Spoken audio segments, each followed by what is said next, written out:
बिस्मिल्लाहिर्रहमानिर्रहीम। अस्सलामु अलैकुम वरहमतुल्लाहि वबरकातुहू। कुछ लोगों के पास अगर चंद पैसे आ जाते हैं तो वो ऐसे तकब्बराना अंदाज से बात करते हैं जैसे सारी दुनिया इनकी है, सारी दुनिया ख़रीद ली है। अगर अल्लाह ने आपको दौलत दी है तो किसी को दिखावे के लिए मत अकड़ें और किसी गरीब के ऊपर भी मत अकड़ें।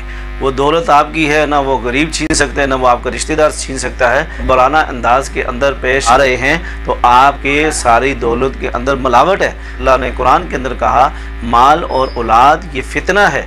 आपको ये दौलत फितने में डाल रही है कि आपको अपने अजीज़ व कारब रिश्तेदार आपको नज़र नहीं आ रहे और आप तकब्बराना अंदाज के अंदर बात करते हैं और बहुत अकड़ के बात करते हैं। तो आप सल्लल्लाहु अलैहि वसल्लम ने फरमाया इसका मफ़हूम है अखलाक वाले जो लोग हैं उनके अखलाक को क़यामत वाले दिन उनके नेक अमाल के अंदर तोला जाएगा।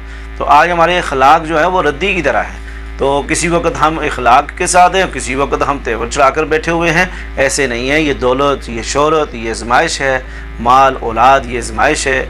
एक भाई की औलाद है, दूसरी की नहीं है, तो वो जो जिसकी औलाद है वो अकड़ता है। एक भाई के पास मोटरसाइकिल है, दूसरे के पास कार है, गाड़ी है, वो कार गाड़ी वाला अकड़ रहा है। और अगर किसी के पास मकान अपना है और दूसरे के पास मकान किराए पे है तो वो मकान वाला जो है वो अकड़ता है, तकब्बराना अंदाज के अंदर पेश आता है। तो ऐसे नहीं है। अगर अल्लाह ने आपको अता किया है तो वो आपके मातहत हैं, गरीब है, नौकर हैं, अल्लाह उसको भी दे सकता है। और क्या पता है आप रोड पे आ जाएं और अल्लाह ताला उसको नवाज दे। रूज होता है तो जवाल भी होता है। कई लोग ऐसे देखें करोड़ोंपति खरबोपति लोग थे तो वो आज रोड पे हैं, उनके पास कुछ भी नहीं है, लोग उनको देखना भी पसंद नहीं करते। तो बहरहाल अगर आप दौलत के वक़्त में किसी के साथ अच्छा रवैया इख्तियार करेंगे, अल्लाह ना करे आप गरीब हो जाएँ, तो वो लोग आपके साथ अच्छे रवैये से पेश आएंगे। आप अगर तकब्बराना अंदाज के अंदर लोगों से पेश आ रहे हैं तो कल को अगर आप गरीब हो गए तो लोग आपसे अकड़ कर बात करेंगे, कहेंगे हाँ भाई अब क्या हुआ, बस सब ख़त्म हो गया। तो इसलिए आजिज़ी के साथ पेश आएँ और अपने मातहत के जो लोग हैं उनको आप हकीर न समझें, गरीब को हकीर न समझें, मांगने वाले को हकीर न समझें, मस्कीन को हकीर न समझें। आज अल्लाह ने आपको दिया है, नवाजा है, तो उसमें से खर्च करें, लोगों पे खर्च करें, अपने रिश्तेदारों पे जो ज़रूरतमंद है उन पे खर्च करें। अल्लाह ताला इसके अंदर और बरकत अता फरमाएगा। तेवर चढ़ा कर बात करने से फ़ायदा कोई नहीं है, उल्टा आपका नुकसान है। तो कोशिश करें कि मिलजुल कर चलें और इखलाक के साथ ऐसे पेश आएँ जैसे आपके पास कुछ है ही नहीं है। और अपनी दौलत को शो ना करें, अपनी दौलत को लोगों के आगे वाज़े ना करें। आपके लिए बहुत ज़्यादा कबाहत का सबब बन सकते हैं, बहुत सारी मुश्किलात का सबब बन सकती है। तो इन बातों से परहेज़ करें जो हमारे अंदर नबी पाक सल्लल्लाहु अलैहि वसल्लम ने पैदा होने से मुसीबतों के अंदर मुब्तला होने का खदशा बयान किया है। तो हमें इन बातों से परहेज़ करनी चाहिए, इन अमलों से परहेज़ करनी चाहिए और अल्लाह से दुआ करनी चाहिए, या अल्लाह मुझे आजिज़ी अता फरमा, मुझे इनकिसारी अता फरमा।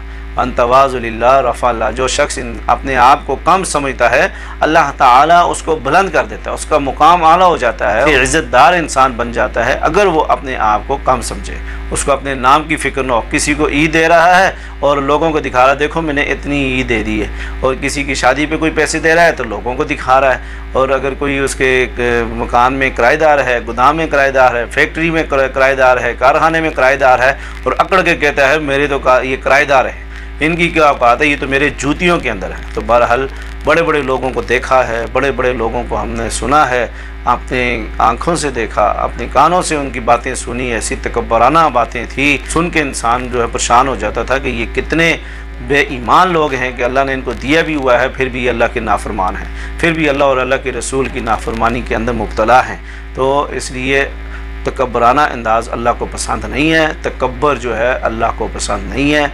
अल्लाह ताला तकब्बर को पसंद नहीं करता। हम बहुत कमज़ोर हैं, मोहताज हैं अल्लाह के, और अगर कोई भी चीज़ हमसे छीन जाए तो हम वो वापस नहीं ला सकते। कितने अंधे लोग हैं, कितने बहरे लोग हैं, कितने लंगड़े लोग हैं, कितने माजूर हैं, बहुत सारे ऐसे लोग हैं, मगर वो अल्लाह रब्बुल इज़्ज़त की तरफ से हैं। हम अल्लाह के मोहताज हैं। तो हम आजिज़ी के साथ पेश आएँ, हम तकब्बर से दूर रहें, आजिज़ी के साथ अपनी तरफ से आप कोशिश करें, आजिज़ी के साथ कोई बड़ापन ना दिखाएं, अपने सूटों को नमूश ना करें, अपने कपड़ों की नमूश ना करें। इतने का सूट पहना हुआ है, وہ میرے پاس تو اتنا مہنگا موبائل ہے، اور آپ کے پاس کیا ہے؟ آپ کے پاس چھوٹا بٹنوں والا موبائل ہے یا چھوٹا سا ٹچ ہے، یہ تو غریبوں والا موبائل ہے۔ ایسی باتیں نہیں کرنی چاہیے۔ کسی کی موٹر سائیکل پرانی دیکھ کر، کسی کی گاڑی پرانی دیکھ کر، کسی کی سائیکل دیکھ کر، اور کسی کے کرایہ دار کو دیکھ کر، کسی غریب کو دیکھ کر دعا مانگا کریں کہ یا اللہ تیرا کروڑ شکر ہے کہ تو نے مجھے نوازا ہے، اگر میں کرایہ دار ہوتا تو میں کتنی مشکل میں ہوتا، میں سائیکل پہ ہوتا تو کتنی مشکل میں ہوتا، میں پرانی موٹر سائیکل پہ ہوتا تو کتنی مشکل میں ہوتا۔ تو نے مجھے نوازا ہے، دولت سے نوازا ہے، مکان سے نوازا ہے، کاروبار سے نوازا ہے، میرے معاملات بہت بہتر ہیں، یا اللہ مجھے ان پہ بھی خرچ کرنے کی توفیق نصیب فرما، مجھے ان کا گناہ گار نہ بنا۔ تو یہ اللہ رب العزت سے دعا مانگا کریں کہ ہم لوگ اسلام کو قبول کر کے کلمہ پڑھا ہے، آپ سرکار صلی اللہ علیہ وسلم کی امت میں سے ہے، تو آپ سرکار صلی اللہ علیہ وسلم نے ہمیں یہ کچھ نہیں سکھایا کہ ہم دوسروں کو حقیر سمجھیں اور اپنے کو بہت اونچا سمجھیں۔ نہیں، کوئی اونچا نہیں ہے، اونچا تو روز قیامت ہوگا، وہاں پہ اعمال سامنے لائے جائیں گے، پھر پتہ چلے گا یہ کتنا اخلاق والا تھا، کتنا تکبر والا تھا، اس کی دولت کام آئی یا نہ آئی، اس کے معاملات کام آئے یا نہ آئے، اس نے جو خرچ کیا اکڑ کے ساتھ کیا، تکبر کے ساتھ کیا، دکھاوے کے لیے کیا، کس کے لیے کیا۔ عاجزی کے ساتھ دنیا کے اندر رہنا ہے، اور کسی کو حقیر نہیں جاننا، کسی کے ساتھ بدتمیزی نہیں کرنی، اور بدتمیزی سے پیش نہیں آنا۔ غریب سے بھی آپ سرکار صلی اللہ علیہ وسلم اخلاق کے ساتھ پیش آئے ہیں، تو اس لیے آپ صلی اللہ علیہ وسلم نے فرمایا تھا، ایک حدیث کا مفہوم ہے کہ غریب آدمی 500 سال پہلے جنت میں جائے گا۔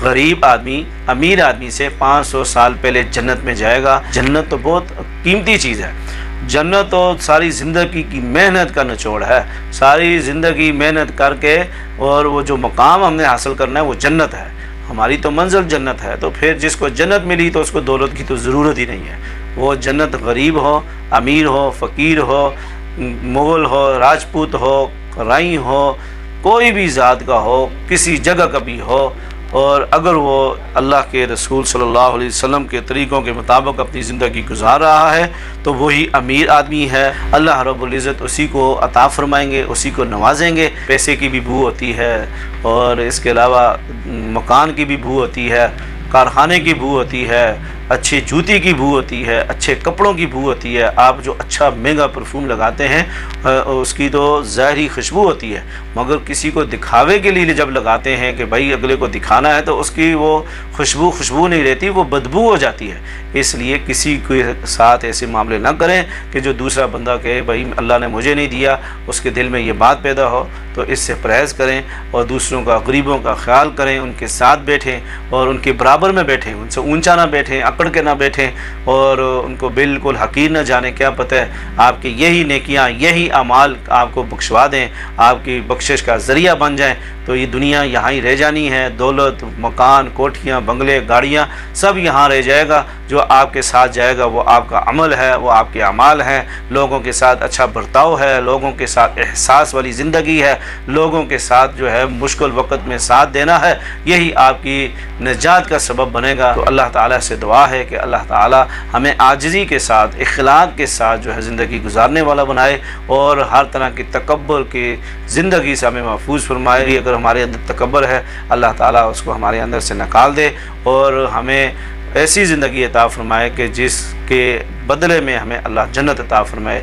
آمین والحمدللہ رب العالمین۔